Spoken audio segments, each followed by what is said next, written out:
ನಮಸ್ಕಾರ ಗೆಳೆಯರೇ, ಮಹಾಭಾರತದ ಅದ್ಭುತ ಕಥಾಲೋಕಕ್ಕೆ ಮತ್ತೊಮ್ಮೆ ಸ್ವಾಗತ. ಹಿಂದಿನ ಕಥೆಯಲ್ಲಿ ಶಂತನು ಮಹಾರಾಜ ಬೆಸ್ತರ ಹುಡುಗಿ ಸತ್ಯವತಿಯನ್ನು ಮದುವೆಯಾಗಲು ಭೀಷ್ಮ ಎಂಥ ಕಠೋರ ಪ್ರತಿಜ್ಞೆ ಮಾಡ್ದ ಅನ್ನೋದನ್ನ ಕೇಳಿದ್ವಿ. ಭೀಷ್ಮನ ಆ ತ್ಯಾಗದ ಮೇಲೆ ನಿಂತ ಹಸ್ತಿನಾಪುರದ ಕಥೆ ಮುಂದೆ ಏನಾಯ್ತು ಅಂತ ನೋಡೋಣ ಬನ್ನಿ. ನಮಸ್ಕಾರ.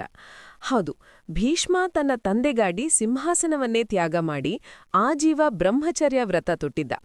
ಆಮೇಲೆ ಶಂತನು ಮತ್ತು ಸತ್ಯವತಿಯ ದಾಂಪತ್ಯ ಹೇಗಿತ್ತು? ಅವರಿಗೆ ಮಕ್ಕಳಾಗ್ಲಿಲ್ವಾ? ಕಥೆ ಬೇಗ ಶುರು ಮಾಡಿ ಬಹಳ ಕುತೂಹಲ ಆಗ್ತಿದೆ. ಶಂತನು ಮತ್ತು ಸತ್ಯವತಿಗೆ ಮದುವೆಯಾಗಿ ಇಬ್ರು ಮುದ್ದಾದ ಗಂಡು ಮಕ್ಕಳು ಜನಿಸ್ತಾರೆ. ಹಿರಿಯವನೇ ಚಿತ್ರಾಂಗದ, ಕಿರಿಯವನು ವಿಚಿತ್ರವೀರ್ಯ. ಅರಮನೆಯಲ್ಲಿ ಎಲ್ಲವೂ ಸುಖವಾಗಿ ಸಾಗುತ್ತಿದೆ ಎನ್ನುವಾಗಲೇ ವಿಧಿ ತನ್ನ ಮೊದಲ ಆಟ ಶುರು ಮಾಡ್ತದೆ. ವಯಸ್ಸಾಗಿದ್ದ ಶಂತನು ಮಹಾರಾಜ ಅನಾರೋಗ್ಯದಿಂದ ತೀರ್ಕೊಳ್ತಾನೆ. ಅಯ್ಯೋ, ಸತ್ಯವತಿಗೆ ಎಂಥ ಕಷ್ಟ ಬಂತು. ಮಕ್ಕಳು ಇನ್ನು ಚಿಕ್ಕವರು. ಈಗ ಹಸ್ತಿನಾಪುರವನ್ನು ಆಳುವವರು ಯಾರು? ಸಿಂಹಾಸನ ಖಾಲಿ ಆಯ್ತಲ್ಲ. ಹಸ್ತಿನಾಪುರಕ್ಕೆ ಭೀಷ್ಮನ ಬೆಂಗಾವಲಿರುವಾಗ ಸಿಂಹಾಸನ ಖಾಲಿಯಾಗುತ್ತಾ? ತಂದೆಯ ಸಾವಿನ ದುಃಖದಲ್ಲಿದ್ರೂ ಭೀಷ್ಮ ತನ್ನ ಮಾತಿನಂತೆ ಸತ್ಯವತಿಯ ಹಿರಿಯ ಮಗ ಚಿತ್ರಾಂಗದನಿಗೆ ಅದ್ಧೂರಿಯಾಗಿ ಪಟ್ಟಾಭಿಷೇಕ ಮಾಡ್ತಾನೆ. ಆದರೆ ಈ ಚಿತ್ರಾಂಗದ ಇದ್ದಾನಲ್ಲ, ಅವನು ಮಹಾಬಲಶಾಲಿ, ಜೊತೆಗೆ ಅಷ್ಟೇ ಅಹಂಕಾರಿ. ನನ್ನಷ್ಟು ಯುದ್ಧ ಮಾಡುವವರು ಭೂಮಿಯ ಮೇಲೆ ಇಲ್ಲ, ದೇವಲೋಕದಲ್ಲೂ ಇಲ್ಲ ಅಂತ ಕೊಚ್ಕೊಳ್ತಿದ್ದ. ಅಹಂಕಾರ ಯಾವತ್ತಿದ್ರೂ ಮನುಷ್ಯನನ್ನ ಸುಡತ್ತೆ ಅಲ್ವಾ? ಇವನ ಅಹಂಕಾರಕ್ಕೆ ಯಾರಾದ್ರೂ ಬುದ್ಧಿ ಕಲಿಸಿದ್ರಾ? ಖಂಡಿತ. ಇವನ ಈ ಅಹಂಕಾರದ ಮಾತುಗಳು ಗಂಧರ್ವ ಲೋಕದಲ್ಲಿದ್ದ ಅದೇ ಹೆಸರಿನ, ಅಂದರೆ ಚಿತ್ರಾಂಗದ ಎಂಬ ಗಂಧರ್ವನಿಗೆ ಕೇಳಿಸುತ್ತದೆ. ಕೋಪಗೊಂಡ ಆ ಗಂಧರ್ವ ಭೂಮಿಗೆ ಬಂದು ಹಸ್ತಿನಾಪುರದ ರಾಜನಿಗೆ ಸವಾಲು ಹಾಕುತ್ತಾನೆ. ಕುರುಕ್ಷೇತ್ರದ ಭೂಮಿಯಲ್ಲಿ ಇವರಿಬ್ಬರ ನಡುವೆ ಬರೋಬ್ಬರಿ 3 ವರ್ಷಗಳ ಕಾಲ ಭೀಕರ ಯುದ್ಧ ನಡೆಯುತ್ತದೆ. ಕೊನೆಗೆ ಆ ಮಾಯಾವಿ ಗಂಧರ್ವನ ಕೈಯಲ್ಲಿ ಹಸ್ತಿನಾಪುರದ ರಾಜ ಚಿತ್ರಾಂಗದ ಸಾಯುತ್ತಾನೆ. 3 ವರ್ಷಗಳ ಯುದ್ಧವ? ಎಂಥ ದಾರುಣ ಅಂತ್ಯ! ಈಗೇನು ಗತಿ? ಮುಂದಿನ ರಾಜ ಯಾರು? ಚಿತ್ರಾಂಗದನ ಸಾವಿನ ನಂತರ ಸತ್ಯವತಿಯ 2ನೇ ಮಗ ವಿಚಿತ್ರವೀರ್ಯನಿಗೆ ರಾಜ್ಯಾಭಿಷೇಕ ಮಾಡ್ತಾರೆ. ಆದರೆ ಅವನು ಬಹಳ ಚಿಕ್ಕವನು. ಹಾಗಾಗಿ ಭೀಷ್ಮನೇ ಸಿಂಹಾಸನದ ಪಕ್ಕದಲ್ಲಿ ನಿಂತು ಇಡೀ ರಾಜ್ಯದ ಆಡಳಿತವನ್ನು ನೋಡ್ಕೊಳ್ತಾನೆ. ಹೀಗೆ ಕೆಲವು ವರ್ಷಗಳು ಕಳೆಯುತ್ತವೆ. ವಿಚಿತ್ರವೀರ್ಯನಿಗೆ ಮದುವೆಯ ವಯಸ್ಸಾಗುತ್ತದೆ. ಅದೇ ಸಮಯಕ್ಕೆ ಕಾಶಿಯ ಮಹಾರಾಜ ತನ್ನ 3 ಹೆಣ್ಣು ಮಕ್ಕಳಿಗೆ ಸ್ವಯಂವರ ಏರ್ಪಡಿಸುತ್ತಾನೆ. ಓಹೋ, ಸ್ವಯಂವರ ಅಂದ್ರೆ ಅಲ್ಲಿಗೆ ಬೇರೆ ಬೇರೆ ದೇಶದ ರಾಜರೆಲ್ಲ ಬಂದಿರ್ತಾರೆ ಅಲ್ವಾ? ಕಾಶಿ ರಾಜಕುಮಾರಿಯರು ಯಾರು? ಅವರೇ ಅಂಬಾ, ಅಂಬಿಕಾ ಮತ್ತು ಅಂಬಾಲಿಕಾ. ವಿಚಿತ್ರವೀರ್ಯನಿಗಾಗಿ ಆ 3ರನ್ನೂ ತರಲು ಭೀಷ್ಮ ತಾನೊಬ್ಬನೇ ರಥವೇರಿ ಕಾಶಿಗೆ ಹೋಗುತ್ತಾನೆ. ಸ್ವಯಂವರದ ಮಂಟಪಕ್ಕೆ ನುಗ್ಗಿ, ನಾನು ಹಸ್ತಿನಾಪುರದ ಭೀಷ್ಮ, ಈ 3ರನ್ನೂ ನನ್ನ ತಮ್ಮನಿಗೆ ವಧುವಾಗಿ ಕೊಂಡೊಯ್ಯುತ್ತಿದ್ದೇನೆ, ಧೈರ್ಯವಿದ್ದರೆ ನನ್ನನ್ನು ತಡೆಯಿರಿ ಎಂದು ಸಿಂಹದಂತೆ ಗುಡುಗುತ್ತಾನೆ. ಸಾಕತ್ತು. ಆಮೇಲೆ ಅಲ್ಲಿದ್ದ ರಾಜರೆಲ್ಲ ಸುಮ್ಮನೆ ಕೂತಿದ್ರಾ? ಎಲ್ಲಿ ಸುಮ್ಮನೆ ಕೂರ್ತಾರೆ? ಅಲ್ಲಿದ್ದ ಮಾಗಧ, ಕಳಿಂಗ, ಸಾಲ್ವಾ ಸೇರಿದಂತೆ ಎಲ್ಲಾ ರಾಜರು ಒಟ್ಟಾಗಿ ಭೀಷ್ಮನ ಮೇಲೆ ಮುಗಿಬೀಳುತ್ತಾರೆ. ಆದರೆ ಭೀಷ್ಮನ ಕೈಯಲ್ಲಿದ್ದ ಬಿಲ್ಲು ಮಿಂಚಿನಂತೆ ಕೆಲಸ ಮಾಡುತ್ತದೆ.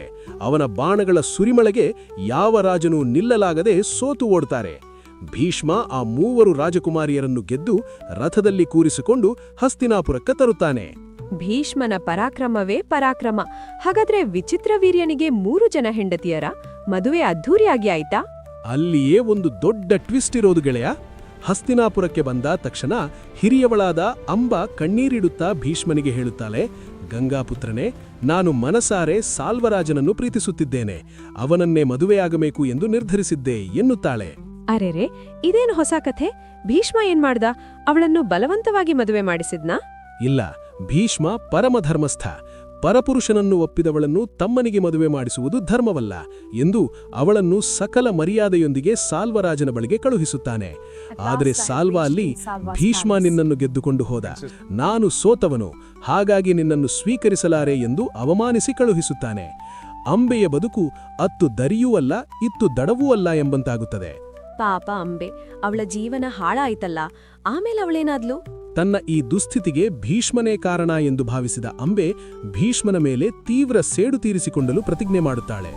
ಅವಳೇ ಮುಂದಿನ ಜನ್ಮದಲ್ಲಿ ಪಾಂಚಾಲ ರಾಜನಿಗೆ ಶಿಖಂಡಿಯಾದಿ ಹುಟ್ಟಿ ಕುರುಕ್ಷೇತ್ರ ಯುದ್ಧದಲ್ಲಿ ಭೀಷ್ಮನ ಸಾವಿಗೆ ಮುನ್ನುಡಿ ಬರೆಯುತ್ತಾಳೆ.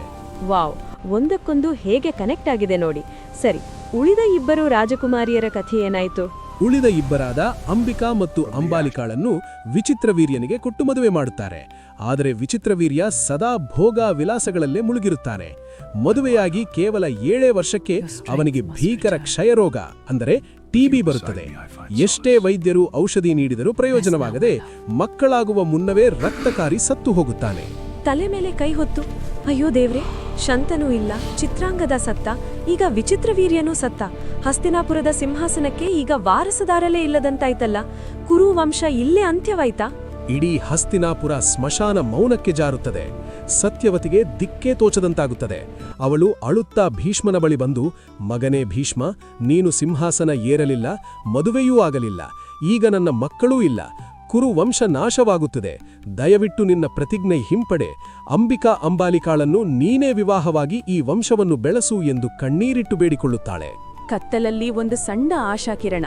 ತಾಯಿಯೇ ಸ್ವತಃ ಬಂದು ಬೇಡಿಕೊಳ್ಳುತ್ತಿರುವಾಗ ಭೀಷ್ಮ ತನ್ನ ಪ್ರತಿಜ್ಞೆ ಮುರಿದು ಮದುವೆಗೆ ಒಪ್ಪಿಕೊಂಡನಾ? ಭೀಷ್ಮ ಅಂದ್ರ ಯಾರು? ವಚನಭ್ರಷ್ಟನಾಗಲು ಅವನು ಸಾಮಾನ್ಯ ಮನುಷ್ಯನಲ್ಲ.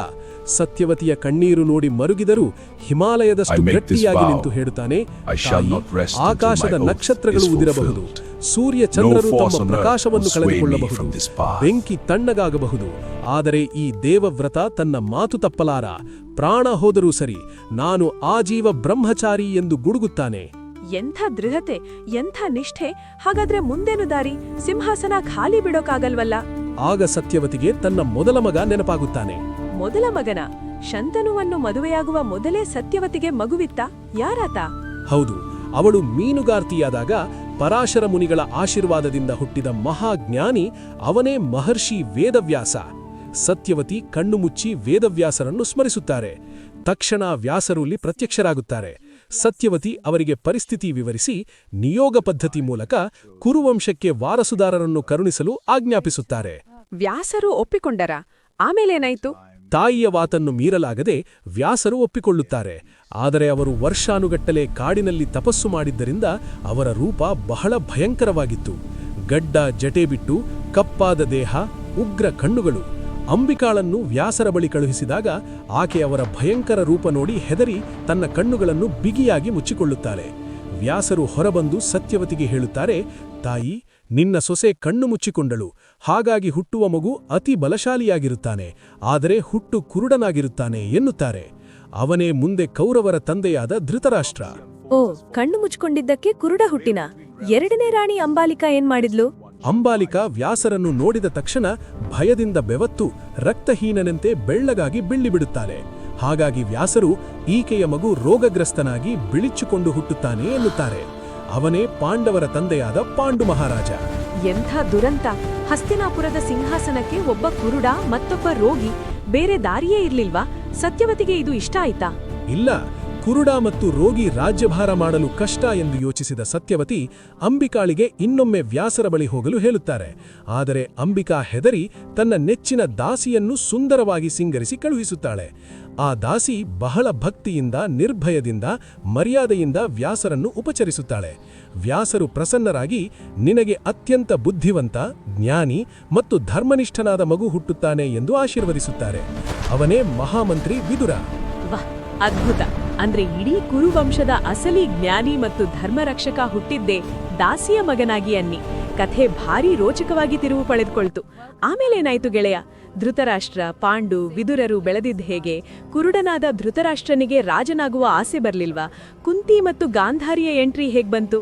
ಅದೊಂದು ಬಹುದೊಡ್ಡ ರಾಜಕೀಯದ ಚದುರಂಗದಾಟ ಗೆಳೆಯ.